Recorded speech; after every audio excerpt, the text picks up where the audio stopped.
Live TV express, the number 1 news channel. Kanpur के बिकरू गांव में पुलिस हत्याकांड से उत्तर प्रदेश थर्रा गया है। ये घटना प्रदेश में पहली बार नहीं हुई है। पहले भी 4 दशक पूर्व ऐसी ही घटना 7 अगस्त 1981 में जनपद एटा के अलीगंज थाना क्षेत्र की नथुआपुर गांव में घटित हो चुकी है, जिसमें दस्यू सरगना छविराम से दिन दहाड़े पुलिस के साथ हुई मुठभेड़ में 9 पुलिस के जवानों सहित 3 ग्रामीण शहादत को प्राप्त हुए थे। देखिए हमारी स्पेशल रिपोर्ट। 7 अगस्त सन 1981 नथुआपुर गांव में डकैत छविराम के साथ हुई पुलिस की मुठभेड़ में 9 पुलिस कर्मियों और 3 ग्रामीणों को शहादत प्राप्त हुई थी। बताया जा रहा है कि प्रदेश में बीपी सिंह सरकार थी। समूचे प्रदेश में डकैत छविराम आतंक का पर्याय बना हुआ था। जनपद एटा दस्यू छविराम की शरण स्थली मानी जाती थी। अलीगंज इलाके में जगह जगह पुलिस बल कैंप किए हुए थे। 7 अगस्त 1981 का दिन उत्तर प्रदेश पुलिस के लिए अहम दिन इसलिए और बना क्योंकि इस दिन का अलीगंज के तत्कालीन थाना इंचार्ज राजपाल सिंह ने दस्यू सरगना छविराम को मारने की कसम खाते हुए डकैत छविराम के इर्द गिर्द मुखबिरों का जाल बिछा दिया था। मुखबिर की सूचना पर इंस्पेक्टर राजपाल सिंह अपने साथियों के साथ नथुआपुर गांव पहुंचे, जहां 60 से 70 बदमाशों के गिरोह के साथ भिड़ गए। घंटों चली इस मुठभेड़ में पुलिस के पास गोलियां कम पड़ गईं, जिससे डकैत छविराम से चारों तरफ से घेराबंदी कर इंस्पेक्टर राजपाल सिंह सहित 9 पुलिस कर्मियों की नृशंस हत्या कर दी, जिसमें 3 ग्रामीण भी शामिल थे। कानपुर के बिकरू गांव में हुई घटना ने नथुआपुर कांड की याद ताजा कर दी है। हिस्ट्री शीटर विकास दुबे द्वारा किए गए जघन्य अपराध ने डकैत छविराम की याद दिला दी। तत्कालीन मुख्यमंत्री बीपी सिंह ने 1981 में हुई इस घटना को चुनौती मानते हुए डकैत छविराम के खात्मे की योजना बनाई और 2 वर्ष के अंतराल में उत्तर प्रदेश पुलिस ने डकैत छविराम का एनकाउंटर कर प्रदेश को भयमुक्त कराया।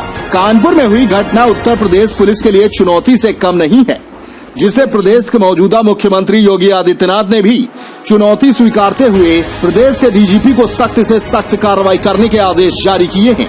कानपुर में घटित हुई घटना में भी स्थानीय पुलिस कर्मियों की भूमिका संदिग्ध पाई गई। वहीं 1981 में हुई घटना में भी अलीगंज थाना पुलिस के चंद पुलिस कर्मियों की भूमिका भी संदिग्ध पाई गई थी। बताया जा रहा है कि इंस्पेक्टर राजपाल सिंह की टीम के पास जब गोलियां खत्म होने लगी, तब उन्होंने 2 पुलिस कर्मियों को पास के गांव में कैंप किए हुए पीएसी जवानों तक सूचना करने को कहा। इन पुलिस कर्मियों ने अपनी कर्तव्य का निर्वहन न करते हुए सूचना पीएसी के जवानों तक नहीं पहुंचाई, जिसके चलते डकैत छविराम को पता चल चुका था कि पुलिस के पास गोलियां खत्म हो गई हैं। उसने चारों तरफ से घेराबंदी करते हुए 9 पुलिस कर्मियों सहित 3 ग्रामीणों की दिन दहाड़े नृशंस हत्या कर दी, जिसमें 3 बदमाश भी मारे गए। इस घटना की गूंज दिल्ली तक पहुंची। मिश्रा जी, ये गांव नथुआपुर है। यहाँ जो है 1981 में एक पुलिस के साथ मुठभेड़ हुई थी। उसमें बताए जाते हैं कि 9 पुलिसकर्मी और कई ग्रामीण जो है शहीद हुए थे। क्या घटना क्या थी? वो आपने अपनी आंखों से बताया जा रहा है कि वो घटना देखी थी। हाँ, आंखों से देखी है। ये है कि बदमाश जो थे उस समय छबराम का गैंग बहुत बोलबाला था और छबराम का गैंग डकैती सरायगत डाल करके इसी रोड से गुजर रहा था और गुजरने के बाद वो धीरे से नदराले पहुंचा।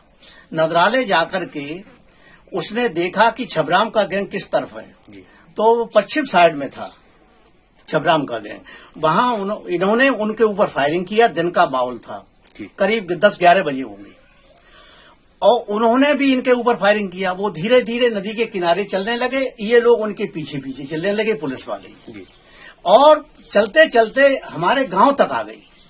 और पुलिस वो का नाम बदमाश जो थे वो नदी के किनारे किनारे चलने लगे। ये मुठभेड़ कितने घंटे तक चली होगी? ये मुठभेड़ कम से कम 3 घंटे चली। इसमें कितने लोग जो है शहीद हुए थे? इसमें 3 लोग तो जो ग्रामीण थे वो मारे गए थे, 9 पुलिसकर्मी मारे गए थे। बताया जा रहा है कि आपके पिताजी भी जो है इस मुठभेड़ में शहीद। हाँ, हमारे पिताजी छेदालाल जो थे वो भी मारे गए थे। कि हमारा चचेरा भाई भी मारा गया था इसी में। कितने राउंड गोलियां चली होंगी, कुछ आइडिया? अरे कोई पता नहीं। ये एकदम इन लोगों ने बस्ट मारा। हमारे तो देखने की बात थी सामने की, तो इन्होंने बस्ट मारा। उसी बस्ट में ये एक ही बस्ट में सब लोग मारी गई, एक ही बस्ट। क्या बॉम्ब ब्लास्ट किया था? अब ये नहीं, ये इनके पास अमेरिकन राइफलें थी वो उनके पास। पुलिसकर्मी कितने रहे होंगे? पुलिसकर्मी इतने ही थे जितने थे। 1-2 आदमी और थे। डकैत कितने थे? डकैत तो बताया जाता है कि 40 आदमी थे उस गैंग में। हाँ, दिन का अब कोई डकैत भी मारा गया था क्या? नहीं, डकैत 3 मारे गए थे, लेकिन उनका कोई पता नहीं। उनको जैसे कंडा बटिया नहीं होते, उनमें रख करके उन्होंने उनको उसी वक्त दफन कर दिया था। कानपुर में भी कल इसी टाइप की एक घटना हुई है जिसमें 8 पुलिसकर्मी शहीद हुए, तो उन पुलिसकर्मियों के परिजनों के लिए क्या कहेंगे आप? अरे भाई क्या बताएं, वो तो बड़ी दुखद घटना है, क्योंकि आपने भी अपने पिताजी को इसी टाइप की एक देखा घटना है। और बस्ट जहाँ लगा था, आपको जहाँ बदमाशों ने बस्ट मारा था तो खोपड़ी उड़ गई थी, आपको बताओ कितना भयावह मंजर रहा। अरे वही हमारे पिताजी की तो खोपड़ी का पता भी नहीं था। स्पेशल रिपोर्ट पूर्वांचल प्रभारी सुरेश त्रिपाठी।